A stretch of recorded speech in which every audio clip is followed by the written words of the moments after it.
This episode is called 17 Doctors. During the COVID-19 lockdown in 2020, Caroline Daniels stood in her backyard in suburban Iowa, watching her husband, Brian, blow up a small bouncy house that she just bought on Amazon. Brian had nearly gotten the thing inflated. They'd all been cooped up in the house for over a month because of the pandemic, so it was a godsend that the weather was nice and they'd gotten something fun for the kids to do outside. The moment the bouncy house was inflated, Andrew and Robin went running to it and piled inside with their dad. They screamed and giggled as their father bounced around them, launching them a few feet into the air every time. Caroline smiled and went back into the kitchen, where their nanny was cutting up some veggie sticks for a snack. She was about to grab a knife and help when the screaming outside turned from fun to painful. Caroline dashed back outside and found her husband kneeling next to Andrew. The little 4-year-old was curled up on his side, sobbing with pain. Caroline helped Brian scoop Andrew into his arms, then followed them inside. Brian laid Andrew on the sofa in the living room so that he and Caroline could try to figure out if the boy had any broken bones. But after a minute of prodding, Caroline felt sure that nothing was seriously wrong. Besides, Brian assured her that Andrew hadn't landed hard or anything. He just bounced a little, then started screaming. This whole situation definitely seemed odd, but Caroline assumed that, he must have just landed at an odd angle or something. She gave him some Motrin to help with the pain, and after a few minutes, Andrew did calm down. And by dinner time, he was back to his usual happy-go-lucky self. By the following morning, Caroline had put the whole bouncy house incident out of her mind. She left Brian watching the kids while she hopped on a morning Zoom call for work. Halfway through the call, though, Caroline heard a piercing scream in the yard. It was Andrew again. She turned off her camera and raced downstairs. By the time she got to the backyard, the nanny was kneeling beside Andrew, who was once again in the fetal position and crying. Caroline asked if Andrew had fallen down, but the nanny said no. He was just standing there, and then he suddenly yelped and fell to the ground, and Andrew had been crying ever since. Caroline couldn't tell if Andrew was truly in pain or if he was just having a meltdown. She picked up her son and asked what was wrong, but it was clear he was in no mood to talk. He just cried. Caroline wasn't sure what to make of it. Andrew was not the kind of little boy to throw temper tantrums, but she also knew that every child gets overwhelmed sometimes. Besides, he hadn't seen his friends in months because of the COVID lockdown, and he was tired of being at home all the time, and so Caroline decided he must just be having a moment. Still, she gave him another Motrin, and about 15 minutes later, Andrew was back to normal. It suddenly occurred to Caroline that Andrew's molars might be coming in, which could be extremely painful. Once he was outside playing with the nanny again, she picked up the phone to call his dentist.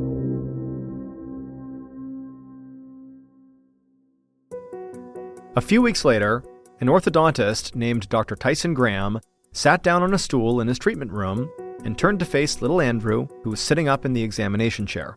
Andrew's mom was in the corner, looking anxious. Dr. Graham smiled at her, then explained to Andrew how he was going to try to help the little boy with the pain he'd been experiencing lately. Andrew's regular dentist had already taken x-rays of Andrew's mouth and found that Andrew had been grinding his teeth at night. Teeth grinding can cause difficulty breathing at night, and the dentist thought that might explain why Andrew had been so moody and exhausted recently. He wasn't sleeping well. So the dentist had referred Andrew to Dr. Graham, thinking that the orthodontist might find a way to prevent the boy's teeth grinding. But as Dr. Graham examined Andrew's mouth, he found a different issue. Andrew's palate, the roof of his mouth, was too narrow for his age. In Dr. Graham's opinion, that, not teeth grinding, was what was making it difficult for Andrew to breathe at night. He turned to Caroline and explained that if Andrew had a wider palate, he'd very likely feel better. They could put an expander in Andrew's mouth for a couple of months to push the palate out. Caroline looked nervous, but Dr. Tyson explained that the expander wasn't that different from getting braces, and it would definitely help Andrew breathe better. Caroline still looked unsure, but she agreed. Dr. Graham nodded and then went to get a few supplies to install the palate expander. A month later, Caroline squeezed into the bathroom with Andrew and Robin, squirting little dabs of bubblegum toothpaste onto their toothbrushes. Then all three of them brushed their teeth together, a little bedtime routine they'd fallen into recently. Mostly, this was so Caroline could make sure they actually did it, but it was also to make sure Andrew used the special mouthwash she had bought him to keep his palate expander nice and clean. Caroline was tired, and she could tell her kids were exhausted too. They'd spent all day outside, playing a socially distanced version of hide-and-seek they'd made up with the neighborhood kids. Caroline was glad to see Andrew back to his old self. It seemed like the palate expander had really worked. As the kids got into their pajamas, Andrew asked if his mother would measure them against the doorframe in their bedroom. Caroline smiled. She had been marking their heights there since they were old enough to stand. Robin chimed in that she wanted to be measured too. Caroline knew why there was suddenly all this interest in being measured. The neighborhood kids had been bragging about how tall they'd gotten, so of course her kids wanted to know too. Caroline told Robin to stand against the door jamb and carefully marked her height with a pencil. When Robin stepped away, it looked like she had grown a full inch since they'd last measured her. Caroline wrote the date on the jamb as Robin grinned. Then it was Andrew's turn. But after she measured him and Andrew stepped away, it looked like he had barely grown at all. Andrew frowned, looking at his sister's mark with a tinge of jealousy. Caroline assured him he would grow by next month, but she knew this was unusual for a 4-year-old kid. He should be growing like a weed, and so she decided she would make an appointment with a pediatrician in the morning, just to make sure nothing was wrong. But later that week, Caroline felt frustrated as she paced her kitchen, listening while Andrew's pediatrician explained over the phone that Andrew was not growing because of the pandemic. The stress of all the isolation and fear was negatively affecting Andrew's growth, and unfortunately, because they were still in the pandemic, there really wasn't much they could do. They should just wait it out for a few months. But as she hung up the phone, she felt certain that something was wrong with Andrew, and it had nothing to do with COVID-19.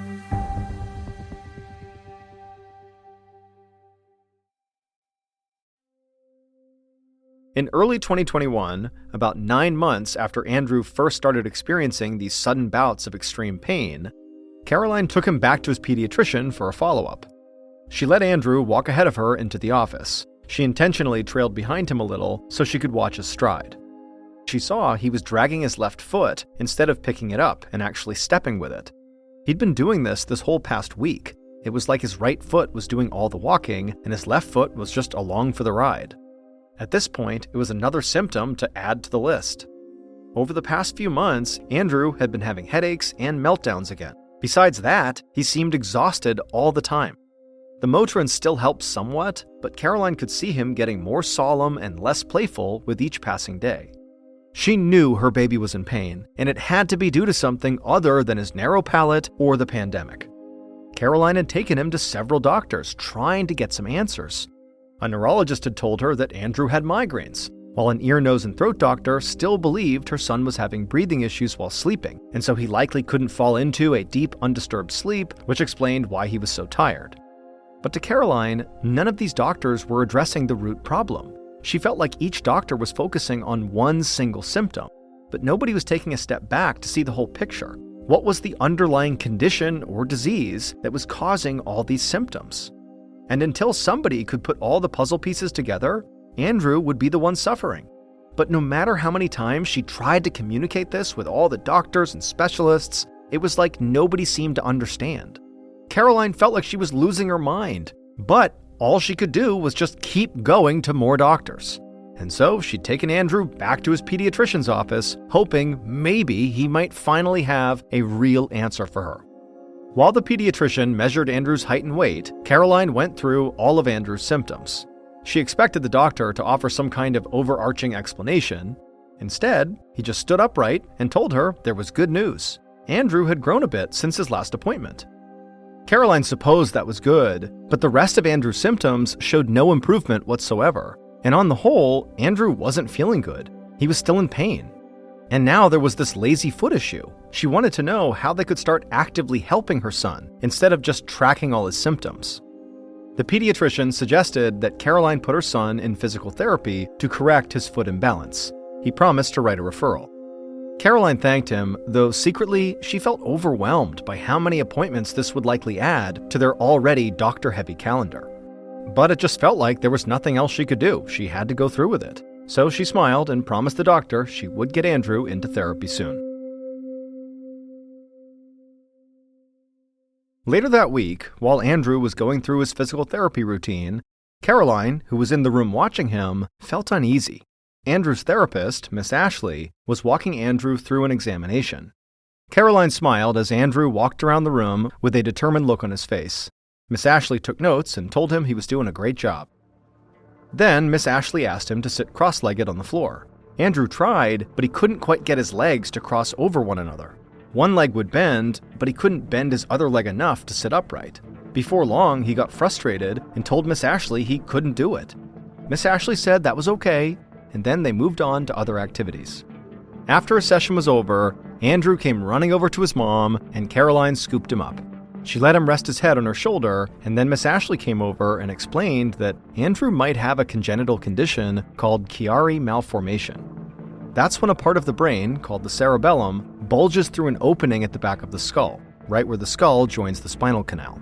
The bulge puts pressure on the cerebellum and the spinal cord. It can cause severe headaches, scoliosis, and sleep apnea, which is when breathing becomes interrupted during sleep. If Andrew did have a Chiari malformation, he could need surgery. The thought sent a shiver through Caroline. She never thought that Andrew might need to be cut open. She hated picturing it, and she had no idea how she was going to explain it to him.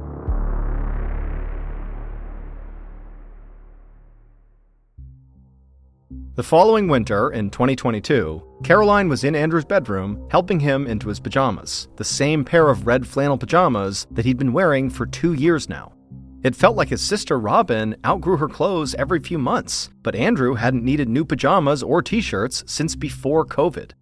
Andrew was 6 years old now, but he still looked like he was closer to 4, and this evening he was throwing a tantrum like a bona fide toddler.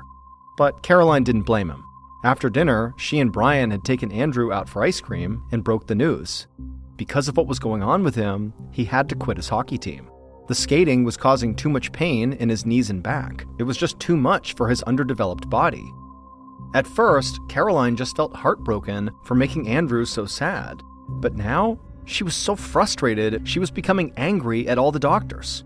She was tired of having to tell Andrew that nobody knew why his body was failing him. The latest theory, that Andrew had Chiari malformation, wasn't right either. Andrew had tested negative for the condition last year. Since then, Caroline and Brian had taken their son to countless more specialists. A new pediatrician for a second opinion, a pediatric internist, even an adult internist, just in case they found something different. In total, Andrew had seen 17 different doctors over the last 3 years. But all those doctors were still stuck in a cycle of treating his symptoms individually. Caroline finally got Andrew into bed, though it broke her heart to leave him red-faced and tear-streaked, his little arms wrapped around his favorite stuffed animal. She went downstairs and started scrolling on her phone just to decompress. A Facebook friend had posted an article that looked interesting about a new artificial intelligence software called ChatGPT. You could ask it any question, no matter how complex, and it would scan the whole internet in a matter of seconds to generate an answer. People were using it to create marketing plans for their companies, to write blog posts, and to make mashups like fairy tales written in the style of a mafia movie, or resignation letters if they were written by famous TV characters. It seemed like a fun way to spend an hour, so Caroline started messing around with ChatGPT. When Brian came into the living room and sat down next to her on the sofa, she read him some of the funniest mashups it had made. Brian laughed and then joked that she should try to use it to diagnose Andrew. Caroline laughed dismissively, but then she wondered. It was a long shot, but why not? Maybe ChatGPT would find some rare, obscure disease that most specialists had never heard of. Or maybe it would unearth some clue, some pivotal question to ask that would help one of his doctors see the whole picture. The worst that could happen was nothing, really. So Caroline started typing all of Andrew's symptoms into ChatGPT. She even went and got her copy of medical notes from an MRI he'd gotten and typed them in, line by line.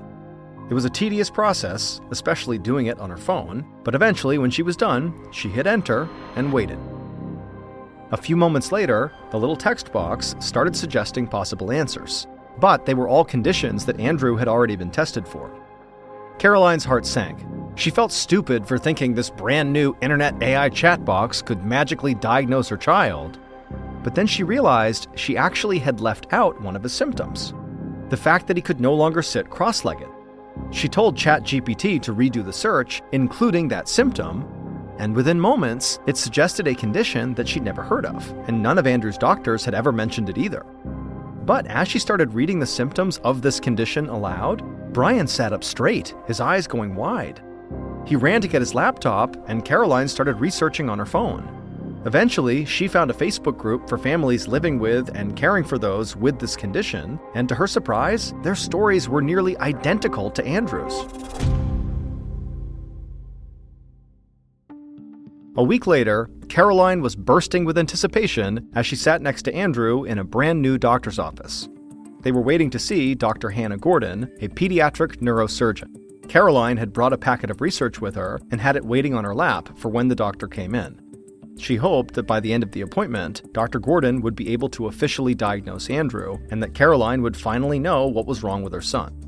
When Dr. Gordon finally came into the exam room, Caroline introduced herself and explained that usually she was not one to surf the internet and self-diagnose. But she'd actually found some compelling evidence online, and then she handed over the research packet she'd compiled and she watched the doctor read over it. When Dr. Gordon laid eyes on Andrew's MRI scans, she smiled and told Caroline that she was fairly certain she did know how to help Andrew.